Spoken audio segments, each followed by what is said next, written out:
One कैसे हैं आप लोग। So today we are going to start with the civics chapter for class 8, that is your chapter 1, the Indian constitution. अभी आप ये जो वर्ड देख रहे हैं कॉन्स्टिट्यूशन, तो ये जो कॉन्स्टिट्यूशन वर्ड है, ये टर्म जो है ये it has come from the Latin word that is your constitutio. ठीक है, यानी ये एक लैटिन वर्ड से निकल के आया है और इसको हम प्रोनाउंस करते हैं कॉन्स्टिट्यूशियो।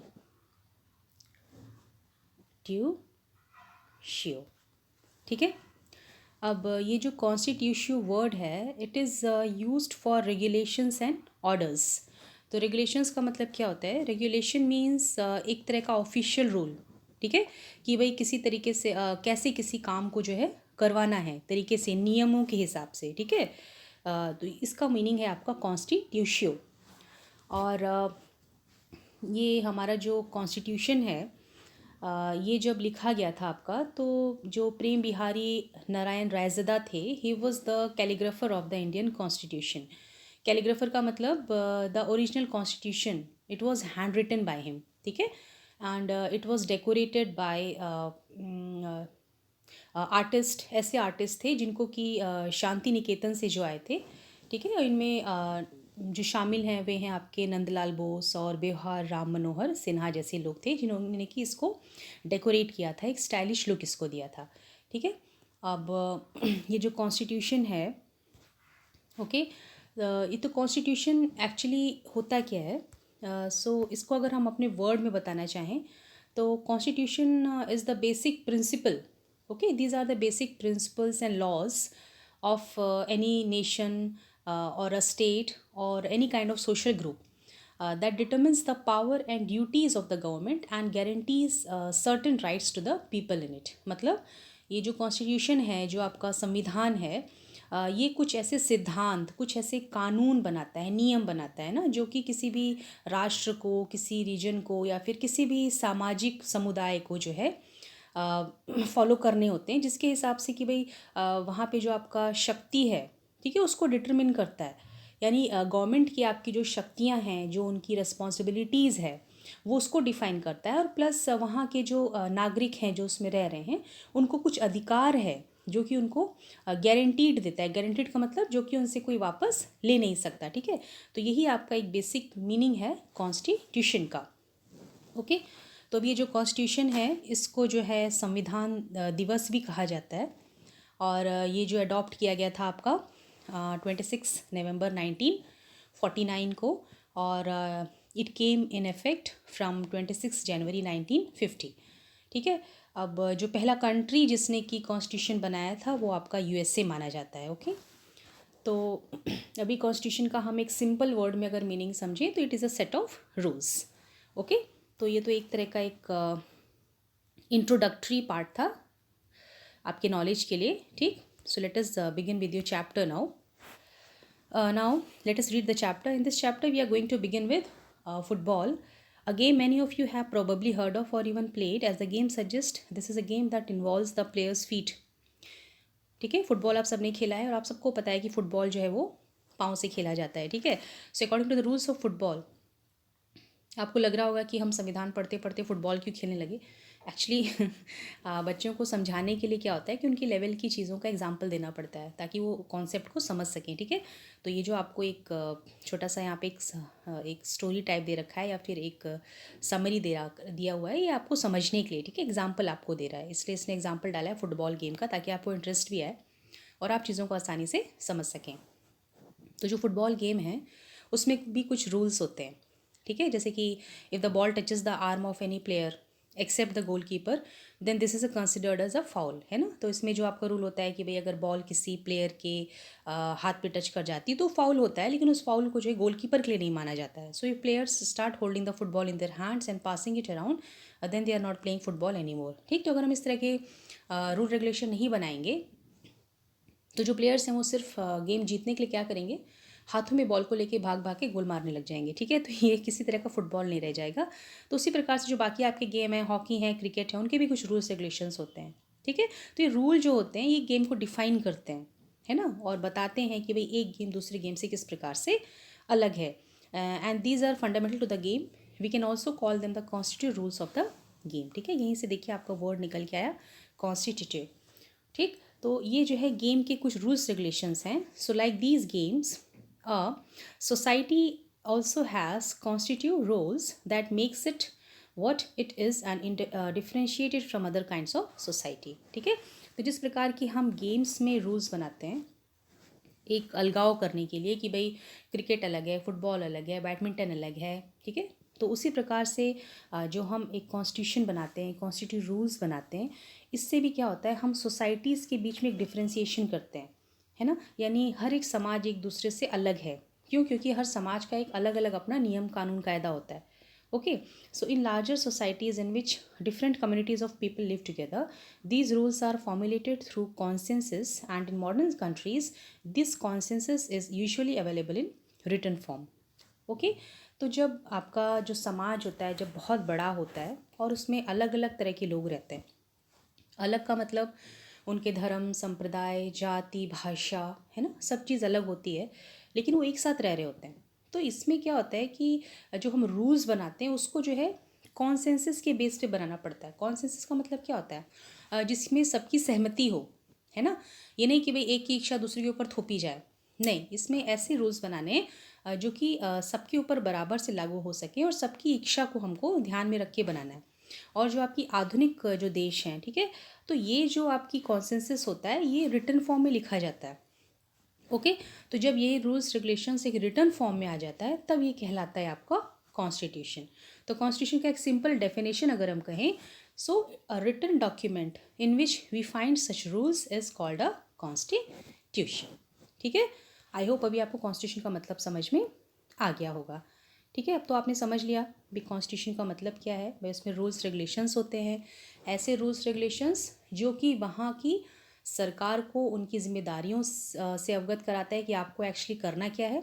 ठीक है, उनके पावर को रियलाइज़ कराता है आपके पास शक्तियाँ कौन कौन सी हैं, प्लस जो उस देश के रहने वाले नागरिक हैं उनको कुछ ऐसे अधिकार देता है जो कि उनसे कोई भी छीन नहीं सकता. अंडरस्टूड. अब देखिए, why does a country need a constitution. भाई अब कोई देश बन गया तो हमको कॉन्स्टिट्यूशन की ज़रूरत क्यों पड़ती है.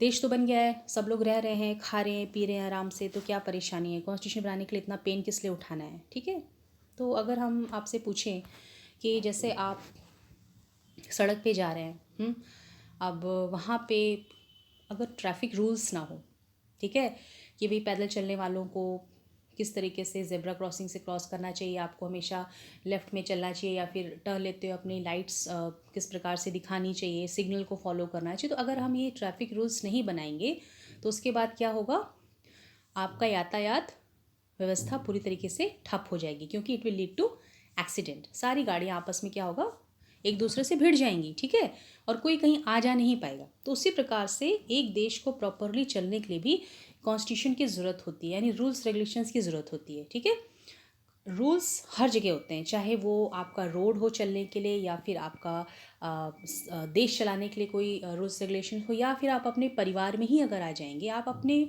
परिवार में भी देखेंगे कि वहाँ भी कुछ रूल्स होते हैं, है ना. आप सब लोग किसी ना किसी परिवार में रहते हैं, तो वहाँ पे आपके लिए रूल्स बने हैं. भाई इस टाइम आपको सो के उठना है, इस टाइम आपको खेलने जाना है, इस वक्त आपको घर के अंदर आ जाना है, इस टाइम खाना खाना है, इस टाइम पढ़ना है. ठीक है, और आपका जो घर परिवार का जो रूल्स रेगुलेशंस होता है उसके अनुसार कुछ आपकी जिम्मेदारियां भी होती हैं, कुछ आपको वहाँ पे राइट्स भी मिले होते हैं. ठीक, तो बिल्कुल उसी तरीके से आपका देश भी जो है वो इसी आधार पे चलता है. तो अभी आपका जो देश है उसमें हम देखें कि भाई हमको कॉन्स्टिट्यूशन की ज़रूरत क्यों पड़ती है. सुनाओ. Today most countries in the world have a constitution. While all democratic countries are likely to have a constitution, it is not necessary that all countries that have a constitution are democratic. देखिए यहाँ पे एक बहुत ही important line निकल के आई है. While all democratic countries are likely to have a constitution, it is not necessary that all countries that have a constitution are democratic. ठीक है, यानी वो सारे देश जो कि लोकतांत्रिक हैं, ठीक है, उन सब का जो है ज़रूर हो सकता है कि उन सब के पास अपना एक संविधान हो, लेकिन ये ज़रूरी नहीं है कि वे सारे देश जिनके पास संविधान है वो लोकतांत्रिक ही हों. तो ये आपको क्या कहना चाह रहा है. ओके, इसका मतलब समझिए, देखिए कॉन्स्टिट्यूशन क्या होता है। एक constitution can establish a democratic process, मतलब एक जो संविधान होता है ना, वो एक लोकतांत्रिक प्रक्रिया को एस्टेब्लिश कर सकता है, ठीक है, उसको लागू कर सकता है। लेकिन अगर कोई गवर्नमेंट रिपब्लिक हो या संवैधानिक हो तो ये ज़रूरी नहीं है, ठीक है, कि वो लोकतंत्र को ही फॉलो करे। वो जो है कभी ना कभी उसका रूप बदल सकता है, वो मोनार्ची का रूप भी धारण कर सकती है। मोनार्ची मतलब आप सबको पता है ना, जहाँ पे एक डेस्पोटिक राजा शासन करता है, जो तानाशाह होता है, जहाँ पे किसी को भी किसी प्रकार के अधिकार नहीं होते हैं, ठीक है। तो जैसे अगर हम एग्जाम्पल उठाएं, जैसे एग्जाम्पल देने से पहले मैं आपको फिर, जैसे मैंने आपको बताया था, कॉन्स्टिट्यूशन क्या है, it is a set of rules, okay. तो अब सेट ऑफ रूल्स तो है, यानी रूल्स रेगुलेशंस हैं, but it does not ensure, okay, it does not ensure how state functions, ठीक है। ये इस प्रकार की इंश्योरिटी नहीं देता है, क्योंकि ये तो बस एक ढांचा देता है ना स्टेट को, एक ढांचा देता है कि भाई इस प्रकार से जो है आपका जो स्टेट वो रन करना चाहिए, ओके। तो ये तो आपका कॉन्स्टिट्यूशन है, यानी कॉन्स्टिट्यूशन क्या है, आपका सेट ऑफ रूल्स है। लेकिन जो डेमोक्रेसी क्या है, democracy means it is the right to vote, okay. इसीलिए किसी भी प्रकार से हम कॉन्स्टिट्यूशन और डेमोक्रेसी को एक दूसरे के ऊपर थोप नहीं सकते हैं। ये हो तो सकता है, ठीक है, लेकिन ये कंपलसरी नहीं है। जैसे भी एग्जाम्पल उठाया हम इसमें यूके का, यूनाइटेड किंगडम, तो ये एक ऐसा देश है जो डेमोक्रेटिक तो है, लेकिन इसका अपना कोई लिखित संविधान नहीं है। अब हम चाइना को ले लें, तो चाइना तो भाई उसमें क्या चलती है, डिक्टेटरशिप चलती है, ठीक है, लेकिन उसका जो है अपना एक लिखित संविधान है, ओके। समझ में आया ना आपको। सुनो, the constitution serves several purposes, ठीक है। अभी देखिए कॉन्स्टिट्यूशन हम लोग क्यों बनाते हैं, इसके बहुत से कारण हैं, ओके। तो अभी कॉन्स्टिट्यूशन बनाने का पर्पस क्या होता है, इसका फंक्शन हम ले सकते हैं, what are the functions of constitution. First, इस पर आप बहुत ज़्यादा ध्यान दीजिएगा, okay. First, it lays out certain ideals that form the basis of the kind of country that we as citizens aspire to live in, ठीक है। Ideals का मतलब क्या होता है, आइडियल यानी जैसे आप किसी अपने फ्रीडम फाइटर को ले लें, सुभाष चंद्र बोस हो गए, चंद्रशेखर आज़ाद हो गए, ठीक है, या लाला लाजपत राय हो गए, तो आप उनको अपना आइडियल मानते हो, है ना, यानी आपके लिए जो आदर्श हैं, आप उनके जैसा बनना चाहते हो, आपको उनका एक पर्सनैलिटी पसंद हो। तो वैसे ही हम जो हैं एक ऐसा आइडियल चाहते हैं, यानी एक ऐसा एक फ्रेमवर्क चाहते हैं जिस तरह की हमारी कंट्री होनी चाहिए, जिसमें कि हम एक नागरिक बन के उसमें रह सकें, ठीक है। तो ये आपका पहला इसका क्या है, पर्पज़ है। या दूसरी तरीके से इसको हम समझें, constitution tells us what the fundamental nature of our societies, ठीक है, मतलब हमारे समाज की प्रवृत्ति किस प्रकार से होनी चाहिए, यानी हमारा समाज किस प्रकार का होना चाहिए जिसमें कि हम आराम से रहें, okay. So a country is usually made up of different communities of people who share certain beliefs but may not necessarily agree on all issues, ठीक है। अभी देश क्या होता है, देश बहुत सारे तरह तरह के समुदाय के लोगों से मिलके बनता है ना, अलग धर्म, अलग भाषा, अलग विचार, अलग प्रकार के खाना खाने वाले, वेशभूषा पहनने वाले, हाँ, अलग प्रकार के त्यौहार बनाने वाले, यानी उनकी चीज़ें तो अलग होती हैं, लेकिन क्या होता है वो जो हैं, ज़रूरी नहीं है कि अगर एक ही देश में रह रहे हैं तो वो हर चीज़ पे जो है, भाई एक देश के नागरिक हैं तो हर चीज़ पे हमारी धारणा जो है एक होनी चाहिए, यानी कोई अगर उनके सामने कोई विचार रख दिया जाए तो ज़रूरी नहीं कि सारे के सारे उससे सहमत हो जाएं, उसमें दो गुट आराम से बन सकते हैं, है ना। कोई कहेगा भाई हम तो राज़ी, कोई कहेगा हम राज़ी नहीं हैं, okay. So constitution helps serve as a set of rules, all principles that all persons in a country can agree upon as the basis of the which in which they want the country to be govern, ठीक है। तो इसमें क्या होता है, एक constitution का role यहाँ पे बहुत इंपॉर्टेंट हो जाता है, क्योंकि कॉन्स्टिट्यूशन ऐसे रूल्स का मतलब ये होता है कि जो आपको फॉलो करने ही करने हैं, ठीक है। तो यहाँ पे कॉन्स्टिट्यूशन कैसे हेल्प करता है, ऐसे सेट ऑफ रूल्स डालता है, ऐसे सिद्धांत डालता है जो कि उस देश में जितने भी उसके जो नागरिक कहलाते हैं उन सबको उसको मानना ही है, ठीक है। अगर वो चाहते हैं कि उनकी प्रॉपरली जो कंट्री वो हर प्रकार से अच्छे तरीके से शासित हो, अच्छे प्रकार से उसको हम चला सकें, ठीक है। तो ये यहाँ पे कॉन्स्टिट्यूशन का बहुत बड़ा रोल निकल के आता है ना। Why we need a constitution, this is the reason why we need a constitution, ठीक है। This includes not only the type of government but also an agreement on certain ideals that they all believe the country should uphold, ठीक है। मतलब ऐसे आदर्श जो कि सबके लिए एक जैसे हो, ठीक है, जो कि एक हर नागरिक चाहे किसी भी धर्म का हो, किसी भी प्रांत का हो, वो सारे के सारे उस पर राज़ी हो सके कि हाँ भी हमारी कंट्री जो ऐसी होनी चाहिए, ओके। आई होप आपको इतना समझ में आया होगा। अब हम आगे बढ़ते हैं। अभी देखिए यहाँ पे आपको एग्जांपल दिया जा रहा है नेपाल का, ठीक है। तो ये आपको समझाने के लिए है। So let us try and understand what we mean by this through two contrasting situations in the recent history of Nepal, a country that borders India on the north. ठीक है, आप सबको पता है इंडिया का मैप आप सब देखते हैं, तो इंडिया के नॉर्थ में जो नेपाल, जो कि हमारा एक पड़ोसी देश है, उसके बारे में आपको बताया जा रहा है। Until recently Nepal was a monarchy. ठीक है, अभी क्या कह रहे हैं कि आज के टाइम में तो भी आपका नेपाल एक डेमोक्रेटिक कंट्री माना जाता है, लेकिन ये आज नहीं, आज से पहले जो है 1920 में जो है ये एक कॉन्स्टिट्यूशनल मोनार्ची घोषित हुआ था। और इसके जो लास्ट किंग थे, आखिरी मोनार्च, वो हैं ज्ञानेंद्र शाह माने जाते हैं, जिन्होंने जी की 2001 से लेके 2008 तक शासन किया।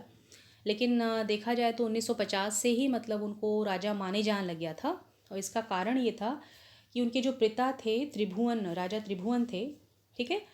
तो वो जब राजा थे तो उसी वक्त जो आपकी जनता थी ना, उसने जो है बगावत की थी। यानी जब इंडिया आपका आज़ाद हो गया 1947 के आसपास, तो नेपाल ने भी कहा कि भाई हमको भी एक राजा के अंतर्गत नहीं रहना है, हमको भी क्या चाहिए, आज़ादी चाहिए। तो इसमें क्या हुआ, नेपाल में भाई आपके आंदोलन शुरू हो गए, लोगों ने विद्रोह करना शुरू कर दिया। तो इसमें क्या हुआ, राजा त्रिभुवन को और उनके बेटे जो महेंद्र थे, उनको जो है भारतीय दूतावास में जो है शरण लेनी पड़ी। ठीक है, तो अभी इस बीच में इसके बीच में क्या हुआ था, यानी बीच का जो आपका एक सीन था, यानी जब आपके त्रिभुवन साहब थे, तो उस वक्त इनके जो रिलेशन थे ना, वो चाइना के साथ बहुत अच्छे थे।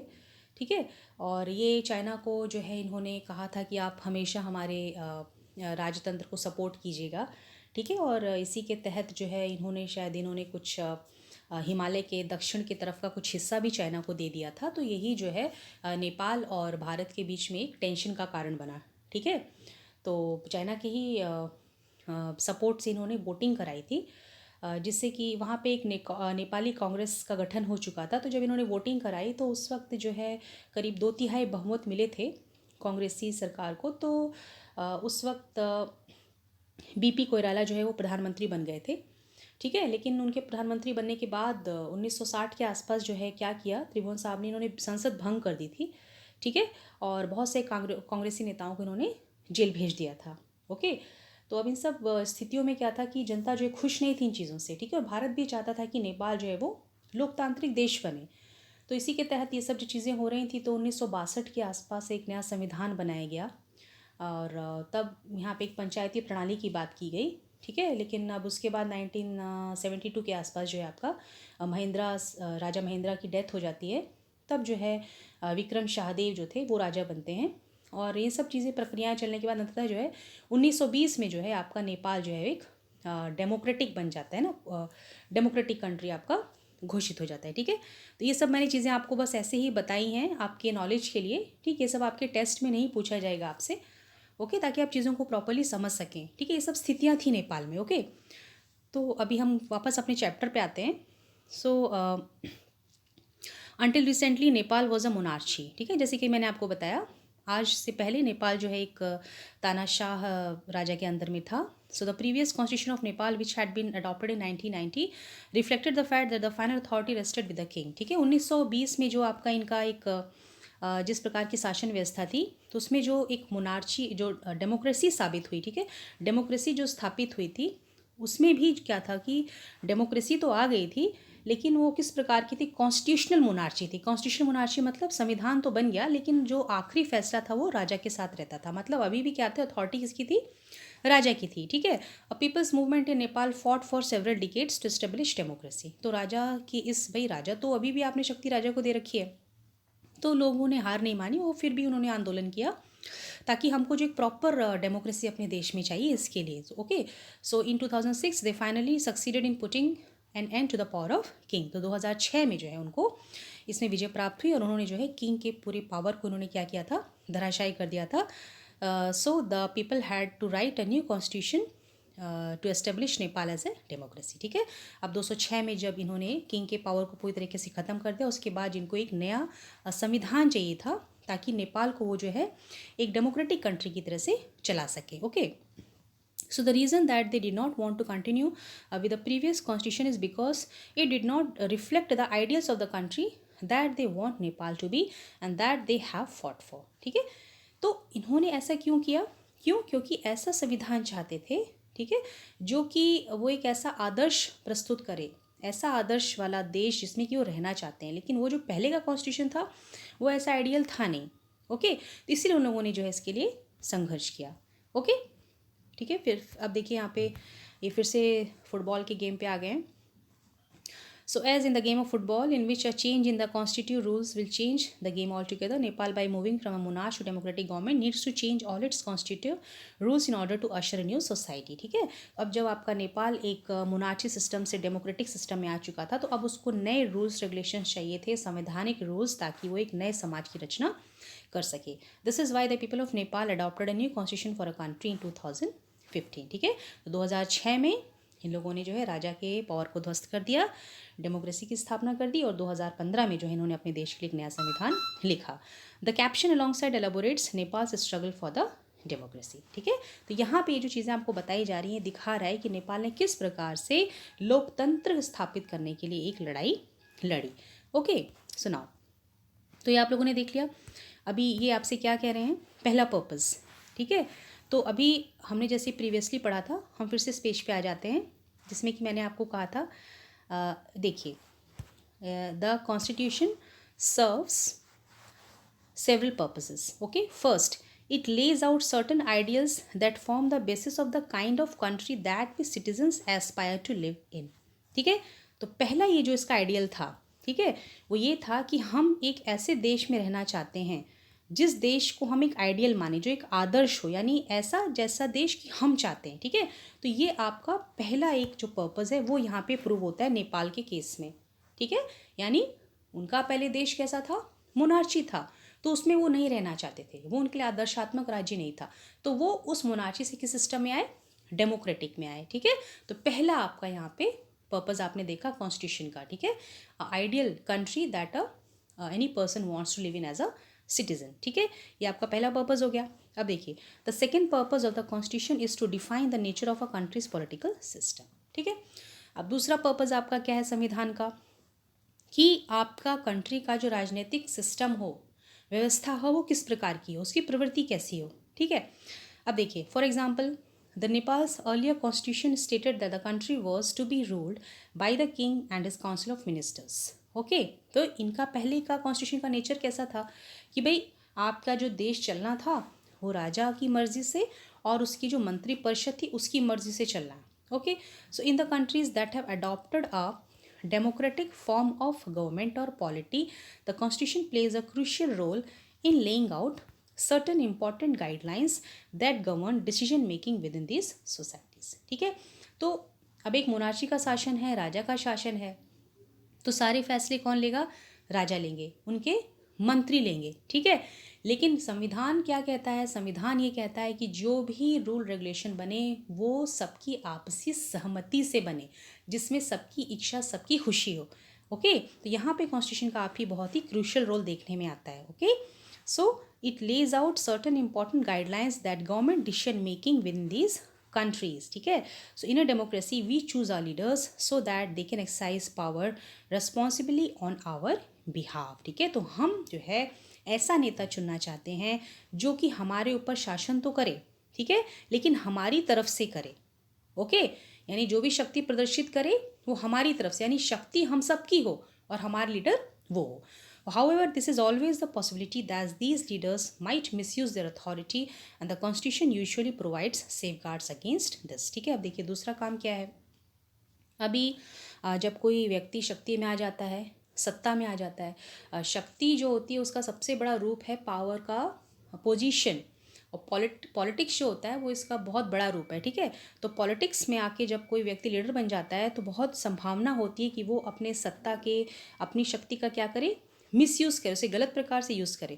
सो constitution usually provide safeguards against this, तो संविधान इसलिए बनाया जाता है ताकि वो लीडर को ऐसा करने से रोक सके। So this misuse of authority can result in gross injustice as demonstrated in the classroom situation below. ठीक है, अब ये चीज़ आपको समझाने के लिए नीचे एक आपको एग्जाम्पल दिया गया है क्लासरूम का। ओके, ठीक है। तो इसको हम लोग अब अगली क्लास में पढ़ेंगे।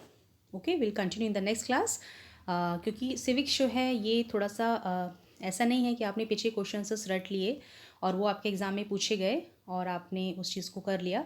सिविक्स का हमें कॉन्सेप्ट बहुत ही क्लियर होना चाहिए। ओके, चीज़ें आपको प्रॉपरली समझ में आएंगी तो आप उसको अच्छे से मेमोराइज कर पाएंगे। ठीक है, तो अभी हम आज हमने जो भी पढ़ा उसमें हम जो इंपॉर्टेंट चीज़ें हैं उसके बाद फिर से हम लोग देख लेते हैं। Let us recap now. A written document in which we find the rules. ठीक है, सच रूल्स मैंने जिस रूल्स की हमने यहाँ पे बात की थी, है ना, ऐसे रूल जो कि एक सोसाइटी को दूसरी सोसाइटी से अलग करते हों, यानी डिफ्रेंशिएट कर सकें। ठीक है, जिससे कि और जिसमें ऐसे अधिकार हों, इस प्रकार की सहमतियाँ बने जो कि सबकी सहमति से बने हों। ठीक है, उसमें कोई एक की डोमिनेशन दूसरे के ऊपर नहीं आनी चाहिए। राइट, फिर next we have seen why a country needs a constitution हम क्यों चाहते हैं। तो कॉन्स्टिट्यूशन के जो हैं बहुत से पर्पज़ होते हैं। यानी first what we have seen, it lays out certain ideals that form the basis of the kind of country that we as citizens aspire to live in. ठीक है, मतलब हम एक ऐसा राज्य चाहते हैं, ऐसा देश चाहते हैं जो कि एक आदर्शात्मक देश हो जिसमें कि हम एक नागरिक के तौर पे रहना चाहें। ठीक है, क्योंकि भाई और जो भी आपके देश हैं उसमें भाई अलग अलग तरीके के लोग रहते हैं, उनके भाई चीज़ें, बिलीव्स, उनके धर्म, उनकी भाषा सब अलग होते हैं। ठीक है, तो जो भी हम आपकी एक तरह की जो चीज़ें हम रूल्स रेगुलेशंस में डालें, ठीक, वो क्या होनी चाहिए, उसमें सबकी सहमति होनी चाहिए। ओके, क्योंकि ऐसा ज़रूरी नहीं है कि भाई अलग अलग प्रकार के लोग रह रहे हैं तो वो किसी एक मुद्दे पे जो है एग्री कर जाएं। तो इसमें जो कॉन्स्टिट्यूशन रोल प्ले करता है, क्योंकि वो ऐसे रूल्स रेगुलेशंस बनाता है, ठीक है, जिसको कि कंट्री में रहने वाले नागरिक को जो है स्वीकार करना है। क्योंकि अगर वो चाहता है उसकी कंट्री प्रॉपरली रन करे तो उसको स्वीकार करना ही है। ओके, फिर नेक्स्ट हमने आगे देखा आपका एग्जाम्पल नेपाल का, कि भाई नेपाल ने भी जो एक स्ट्रगल लड़ा, कैसे वो एक मोनार्ची राजा के अंडर में थे और फिर उससे स्वतंत्रता पाने के लिए उन लोगों ने संघर्ष किया और अंततः उन्होंने फिर क्या किया, डेमोक्रेसी की स्थापना की। ठीक है, क्योंकि भाई वो जिस मोनार्ची राजा के अंडर में रह रहे थे वो उनके लिए आइडियल नहीं था, उनके लिए वो ऐसा राज्य चाहते नहीं थे। ओके, तो ये हमने नेपाल का एग्जाम्पल देखा, पहला रोल। और दूसरा रोल अब इसमें कॉन्स्टिट्यूशन का ये है कि भाई जो लीडर हैं आपके, वो कभी भी पावर अथॉरिटी मिलने के बाद उसको क्या कर सकते हैं, मिसयूज़ कर सकते हैं। ठीक है, तो कॉन्स्टिट्यूशन इस चीज़ को रोकता है। ठीक है, तो अब हम जो है अगली क्लास में इसको कंटिन्यू करेंगे। और अभी आज जो मैंने पढ़ाया उसको आप प्लीज़ एक बार फिर से समराइज़ कीजिएगा और अगर कोई डाउट है तो आप उसको कमेंट बॉक्स में डाल सकते हैं। So to the next class, see you, bye bye.